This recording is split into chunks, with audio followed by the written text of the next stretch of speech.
Dalam kitab Nasha'ihul Ibad, ada 3 perkara yang bisa menimbulkan kebahagiaan terutama dalam rumah kita. Dan ini bisa kita tanamkan bukan hanya dalam diri kita, suami dengan istri, tapi juga bagaimana terhadap anak-anak kita.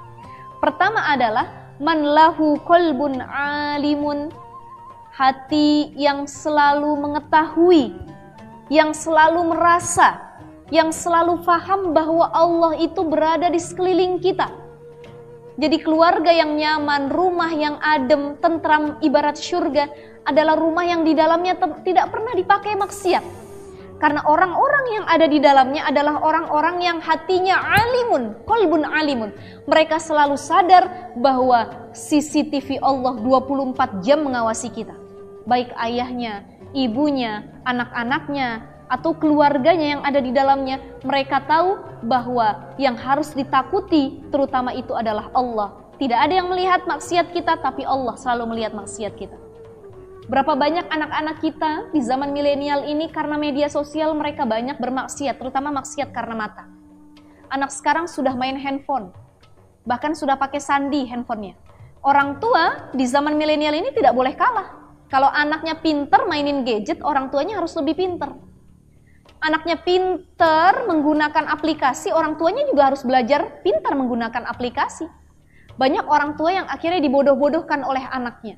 Anaknya dikasih handphone, dikira sekolah online, belajar online, ya, kursus online. Dia kunci pintunya di dalam kamarnya. Ternyata apa yang terjadi bukan belajar yang dia lakukan, malah maksiat kepada Allah Subhanahu wa taala. Yang pertama ini harus kita tanamkan bagaimana diri kita dan anak-anak kita harus memahami bahwa hati kita ini selalu merasa diawasi oleh Allah Subhanahu wa taala kapanpun, dimanapun, dan dalam situasi apapun. Itu yang pertama.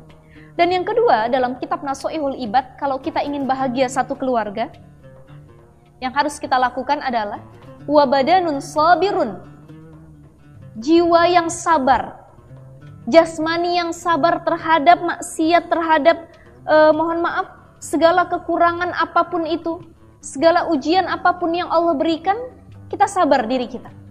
Yang tadi contoh-contoh yang saya berikan, ketika kita punya pasangan dan pasangan kita itu tidak 100% sesuai dengan kemauan kita, bersabarlah. Tidak ada orang yang sempurna. Ya, ketika anak-anak kita tidak sesuai dengan harapan kita, bersabarlah. Tidak ada orang yang sempurna. Pasti semua diuji. Dari anaknya, dari hartanya, dari suaminya, dari kehidupan perekonomiannya, semua diuji oleh Allah Subhanahu wa taala.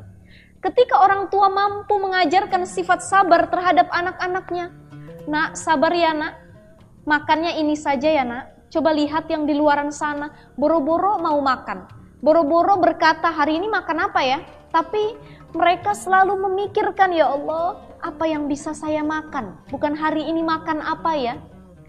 Kita kebanyakan selalu mengatakan, aduh hari ini makan apa ya, enaknya makan apa ya, itu karena rezeki kita berlebih. Tapi orang-orang yang tidak punya rezeki, tidak punya beras peser pun di dalam rumahnya, mereka akan mengatakan, ya Allah hari ini aku bisa makan apa ya, adakah yang bisa aku makan? Ada salah satu kisah yang sangat menarik sekali. Ini kisahnya terjadi di zaman Khalifah Umar bin Abdul Aziz, salah satu Umaro, pemimpin pada masa dinasti Umayyah ketika itu. Beliau salah satu pemimpin yang adil, pemimpin yang sangat tawadu, dan pemimpin yang berhasil memimpin rakyat di kala itu. Dan Umar bin Abdul Aziz sifatnya juga tidak jauh dengan kakek moyangnya, yaitu Umar bin Khattab. Salah satu kelebihan Umar bin Abdul Aziz adalah beliau orang yang tidak pernah mau menggunakan harta kekayaan milik negara. Dan beliau adalah orang yang sering melihat kesengsaraan atau keburukan yang terjadi di tengah masyarakatnya. Umar bin Abdul Aziz itu adalah salah satu pemimpin yang hobi dan seringnya adalah setiap malam menyamar bersama para prajuritnya menjadi orang biasa. Tiap malam beliau berpakaian seperti orang biasa, tidak seperti sultan, raja, pemimpin atau umaro ketika itu. Apa yang beliau lakukan dengan berjalan di malam hari dan menyamar menjadi orang biasa? Karena beliau ingin langsung melihat masyarakat yang dipimpinnya, apakah masih ada yang kelaparan? Apakah masih ada yang kesusahan? Apakah masih ada yang hari ini tidak bisa bernafas karena tidak ada rizki sama sekali? Apakah masih ada yang hari ini tidak bisa beribadah karena Allah? Dia jalan.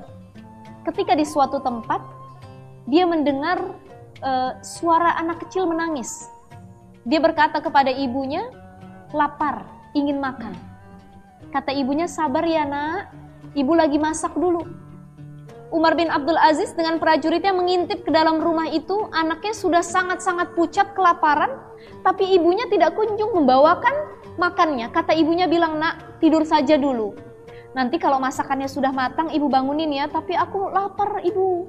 Pengen makan sekarang, nanti nak tidur dulu. Ibunya hanya berbohong dengan masakan yang dimasaknya, padahal tidak ada sama sekali apapun yang dimasaknya. Ketika dia membuka pancinya, ternyata dilihat dalam panci itu adalah batu yang direbusnya. Tapi anaknya mengira itu adalah gandum. Umar bin Abdul Aziz yang melihat kejadian itu menangis, terpukul hatinya. Dia katakan kepada para prajuritnya, bawakan gandum dari Baitul Mal kepada keluarga ini. Itulah salah satu keutamaan seorang pemimpin, bagaimana dia harus mengetahui agar rakyatnya tidak ada yang kelaparan. Disinilah letak bersyukur kita. Ternyata masih banyak orang yang lebih susah di bawah kita. Ternyata banyak orang yang lebih membutuhkan di bawah kita. Dan ternyata banyak orang yang kesabarannya lebih besar dibanding sabarnya diri kita. Wa tawassau bis sabri wa tawassau bil haqqi. Itu dalam surah Al-Asr, saling mengingatkan keluarga dalam kebaikan dan juga kesabaran. Bagaimana sabar dalam rizki yang sedikit, sabar dengan musibah yang dijalani, sabar dengan segala sesuatu hal yang tidak pernah disangka-sangka, dan sabar untuk tidak bermaksiat kepada Allah Subhanahu wa ta'ala.